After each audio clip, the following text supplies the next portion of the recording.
Mobile वापरण्यास का दिला नाही म्हणून 13 वर्षाच्या मुलाने राहत्या घरी साडीने गळफास घेऊन आत्महत्या केल्याची घटना दिनांक 1 मार्च रोजी सायंकाळी मोहोळ तालुक्यातील पेनूर येथे घडली। यशराज धर्मराज डोके असे आत्महत्या केलेल्या मुलाचे नाव आहे।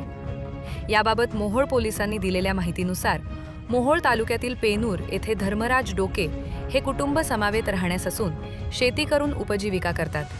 दिनांक 1 मार्च रोजी सायंकाळी 7 वाजण्यापूर्वी राहत्या घरी यशराज डोके याने मोबाईल वापरण्यास का दिला नाही म्हणून स्वतःहून राहत्या घरातील पत्र्याच्या लोखंडी अँगलला साडीच्या साह्याने गळफास लावून घेतला होता।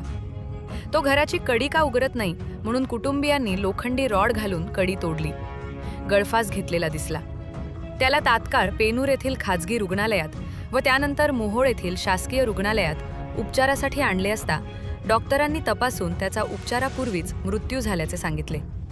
प्रकरणी आबा दत्तात्रय डोके यांनी मोहोळ पोलीस ठाण्यात माहिती दिली असून अकस्मात मृत्यूची नोंद करण्यात आली आहे।